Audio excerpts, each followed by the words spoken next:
है और अपने लोगों का अगर भला करना है तो बाबा साहब ने राजनीति का एक माध्यम दिया था। उस राजनीति के माध्यम से अपनी सरकार बनाओ, अपनी सत्ता बनाओ और जो ये अन्याय और जो अत्याचार हो रहे हैं इसका खात्मा करो जी। और इसी तरीके से संविधान बचाओ देश बचाओ यात्रा जो है भाई चंद्रशेखर आजाद जी के नेतृत्व में जनपद सिद्धार्थ नगर से आरंभ हुई है। लोग पूरे देश में घूम घूम के ये लोगों को जागरूक करेंगे कि संविधान आपके लिए क्यों आवश्यक है और इतने सालों तक अगर आप जीवित यहाँ पे हो 77 सालों से तो ये संविधान की देन है। ये संविधान को बदलने की बात तो कर रहे हैं, लेकिन अगर संविधान को आपने 77 सालों के बाद भी आप करीब 99% आप इस देश में लागू नहीं करा पाए, सिर्फ 1% हिस्सा इसलिए बदलना चाहते हो कि ये संविधान शोषित पिछड़े वंचितों को, गरीबों को,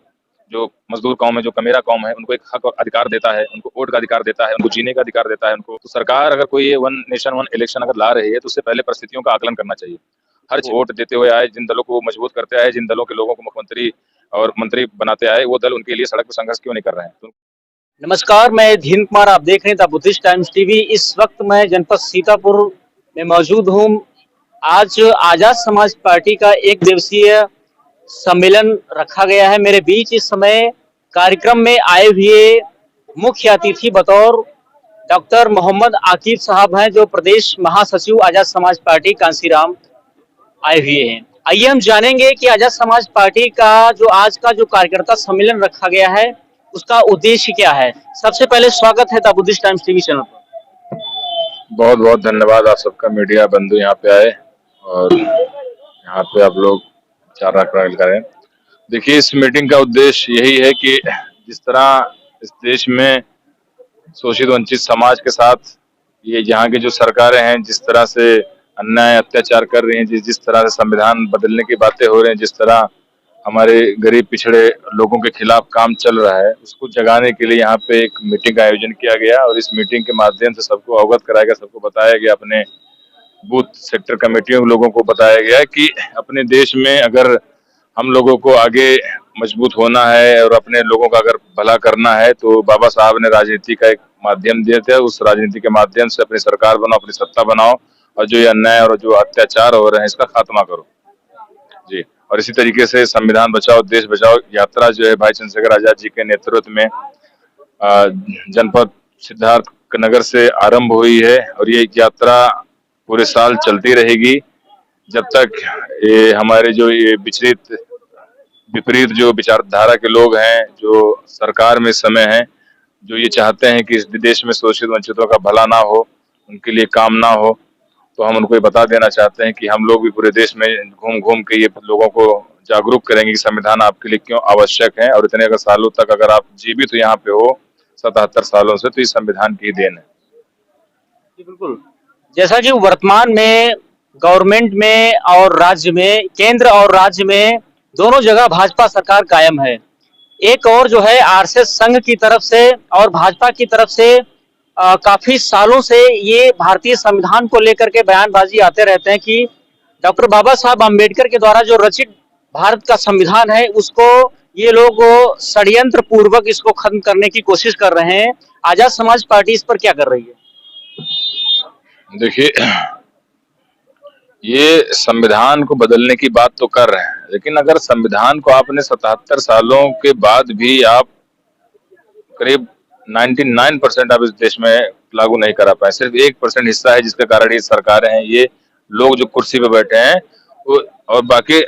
99% हिस्सा जो सरकारें आज तक भारत सरकार में रही, जो भी सरकारें ऊंचे पदों पे रही, वो आज तक संविधान का राज लागू नहीं करा पाए। तो आप इसलिए बदलना चाहते हो क्योंकि ये संविधान शोषित पिछड़े वंचितों को, गरीबों को, जो मजदूर कौम है, जो कमेरा कौम है, उनको एक हक और अधिकार देता है, उनको वोट का अधिकार देता है, उनको जीने का अधिकार देता है, उनको आरक्षण का अधिकार देता है जिसके जरिए वो अपना जीवन और आर्थिक में सुधार ला सकें। तो इन लोग को यही चुभता है कि जो इतने हजारों सालों से, इतने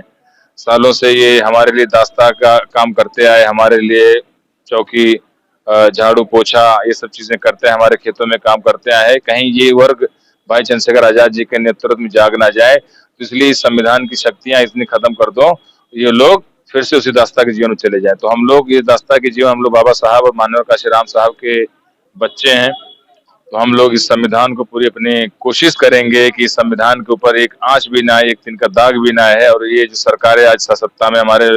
लोगों के वोटों से बैठी हैं, इन सरकारों को भी हम लोग आगामी आने वाले चुनाव में उससे उसके बाद वाले चुनाव में हम लोग उखाड़ फेंकने का काम करेंगे। देखिए उदाहरण के तौर पर वर्तमान में ये कई जो है ऐसे मामले सामने आए हैं जिसमें ये देखा जा सकता है कि एससी एसटी ओबीसी का आरक्षण समाप्त हो रहा है। शिक्षा को लेकर के आए या फिर सरकारी नौकरियों को लेकर के आए कि इसमें आरक्षण समाप्त हो रहा है। एक और one nation one election, Modi सरकार वन नेशन वन इलेक्शन को लेकर के आ रही है, इस पर आपका क्या कहना है? देखिए, वन नेशन वन इलेक्शन अभी ये देश, ये समाज और जो हमारे और भी पार्टी छोटे दल हैं, जो शोषित वंचित समाज के दल और भी लोग हों, अभी वो मानसिक रूप से आर्थिक रूप से अभी तैयार नहीं है।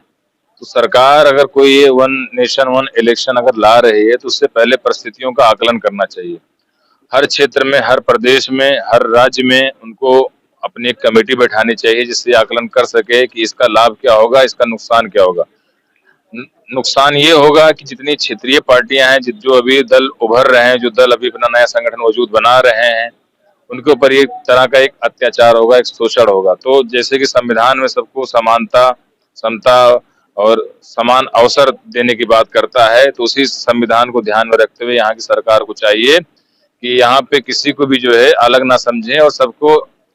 एक ही दृष्टिकोण से देखें, जो उनको उचित लगे वो चीज करना चाहिए। तो ये चीज गलत है हमारी दृष्टि से, हमारे पार्टी की जो दृष्टिकोण है, वन नेशन वन इलेक्शन अभी बहुत जल्दबाजी है और इसके लिए अभी समाज और देश और वोटर तैयार नहीं है। आखिरी सवाल है कि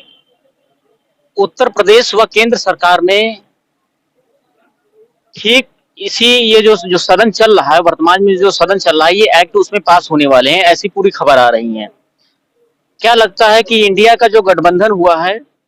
2024 का जो मिशन है, उस पर क्या रूपरेखा है आपकी? देखिए, अब यहाँ पे जो भी आप भी बोल रहे हैं एक्ट या जो वन नेशन या और भी चीजें जो लाने के लिए सरकार सोच रही है, तो हम उन सभी नेताओं से पूछना चाहेंगे जो 20-25 सालों से सत्ता में रही हैं, जो कहीं ना कहीं किसी न किसी दल से मुख्यमंत्री कोई ना कोई बना है। तो जो सरकारें अभी, हम लोग तभी नए दल हैं,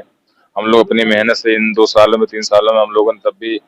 एक राजनीतिक रूप से अपने आप को हर जिलों में अपने आप को खड़ा किया है, हर बूथ पे खड़ा कर रहे हैं। तो हमसे ज्यादा सवाल तो आपको उन लोगों से करना चाहिए जो सरकारें सत्ता में रही हैं, जिनके पास बड़े बड़े तंत्र हैं, जिनके पास व्यवस्थाएं ठीक हैं, उन लोगों को आवाज उठाना चाहिए। वो सिर्फ